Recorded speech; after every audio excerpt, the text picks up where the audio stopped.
Diese 7 Dinge machen die meisten bei der Anwendung ihrer Heißluftfritteuse falsch. Welche Fehler es sind und warum du diese unbedingt vermeiden solltest, zeige ich dir in diesem Video. Fangen wir gleich mit Punkt 1 an. Bevor wir zu den Fehlern kommen, lass uns kurz darüber sprechen, wie eine Heißluftfritteuse eigentlich funktioniert. Eine Heißluftfritteuse funktioniert ähnlich wie ein Umluftofen. Ein Heizelement erhitzt die Luft, die von einem Ventilator gleichmäßig im Garraum verteilt wird. Diese heiße Luft zirkuliert um die Lebensmittel und sorgt dafür, dass sie gleichmäßig garen und knusprig werden. Und das mit wenig bis gar kein Öl. Diese Methode ist nicht nur gesünder, sondern auch effizienter. Doch warum ist es wichtig, diese Funktionsweise zu beachten? Um die besten Ergebnisse zu erzielen, ist es wichtig, die grundlegende Funktion des Airfryers zu verstehen. Denn nur wenn die heiße Luft ungehindert zirkulieren kann, wird das Essen gleichmäßig gegart. Das bringt uns direkt zu dem ersten Fehler, den man unbedingt beachten sollte. Fehler 1. Überfüllte Heißluftfritteuse. Wenn der Korb zu voll ist, kann die Luft nicht richtig zirkulieren. Das führt dazu, dass das Essen ungleichmäßig gegart wird. Außen vielleicht schon verbrannt, während es innen noch roh ist. Um dies zu vermeiden, achte darauf, den Korb nicht zu überfüllen. Verteile die Lebensmittel in einer dünnen, gleichmäßigen Schicht und falls nötig, gare in mehreren Durchgängen. So erhältst du die besten und knusprigsten Ergebnisse. Indem du darauf achtest, die Heißluftfritteuse nicht zu überfüllen, stellst du sicher, dass deine Speisen gleichmäßig und perfekt gegart werden und lass dich nicht von Werbefotos täuschen. Kommen wir nun zu Fehler Nummer 2. Ein weiterer wichtiger Punkt, den du beachten solltest, ist die Größe der Lebensmittelstücke. Fehler Nummer 2. Unterschiedliche Größe der Lebensmittelstärke. Schneide dein Gargut in möglichst gleich große Stücke. Unterschiedliche dicke Stücke führen dazu, dass einige Teile schneller garen als andere.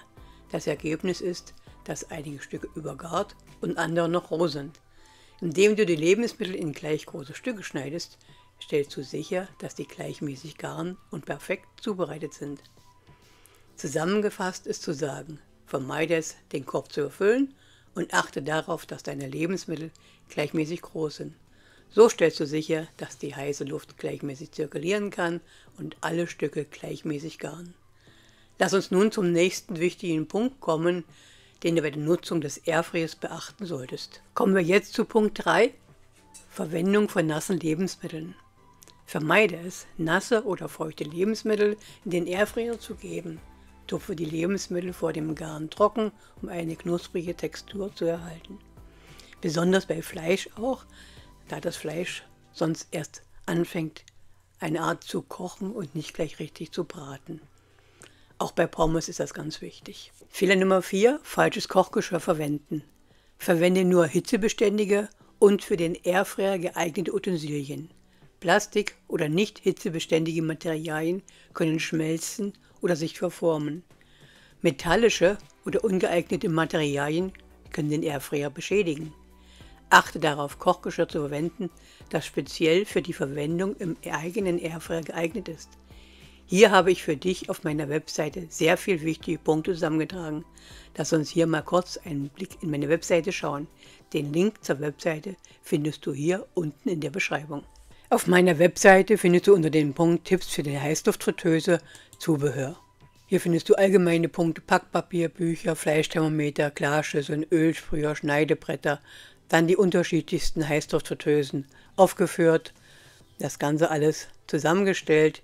Ich scrolle jetzt mal schneller durch. Also hier gehe ich auf die Ölflaschen ein. Dann genauso mit dem Backpapier, was du da verwenden kannst. Die Grillmatten, die ich sehr oft verwende. Diesen Tipp findest du hier auch. Dann Fleischthermometer, was da wichtig ist. Und dann gehe ich auch auf einzelne Heißluftfritteusen ein, wie zum Beispiel dann die Philips hier oder die Ninja. Und weiteres findest du hier alles noch entsprechend drin. Körper, auch Backformen, was man an Backform verwenden kann, entsprechend was man da braucht. Also es ist sehr umfangreich, ist die Seite aufgebaut mit allen möglichen, was du eventuell gebrauchen könntest, so zur Heißluftfritteuse.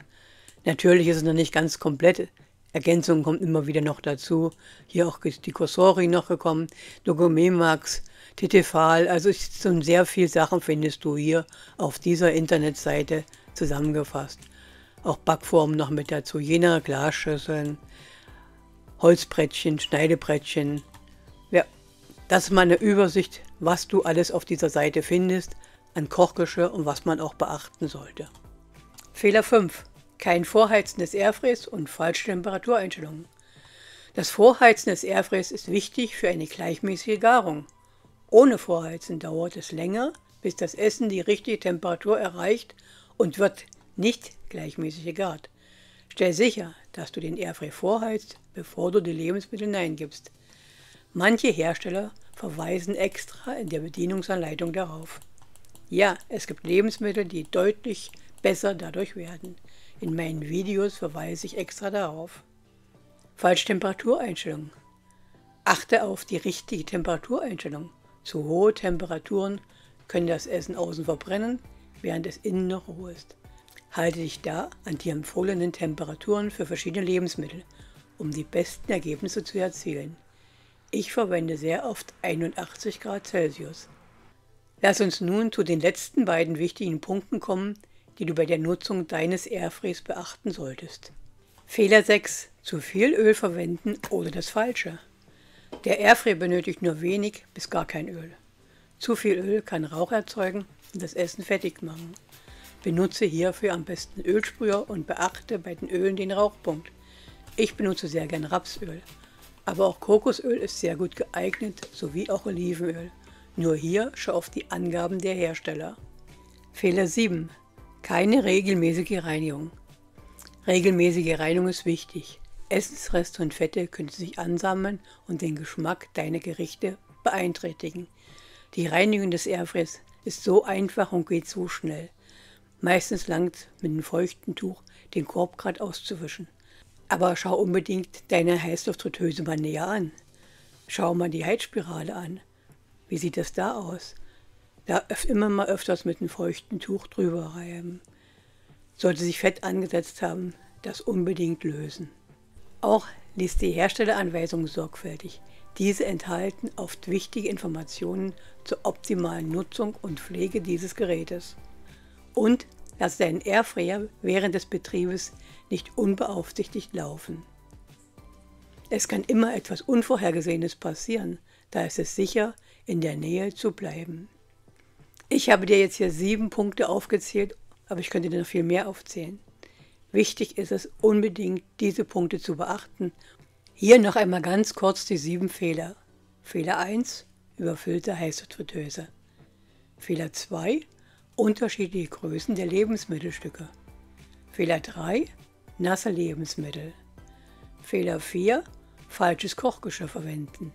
Fehler 5, kein Vorheizen des Airfryers und falsche Temperatureinstellungen. Fehler 6, zu viel Öl verwenden. Fehler 7, keine regelmäßige Reinigung. Wenn du diese Punkte beachtest, wirst du lange Freude an deiner Heißluftfritteuse haben und deine Speisen werden dir super gelingen. Schau dir auch meine anderen Videos an, da gebe ich immer ganz viele Tipps mit.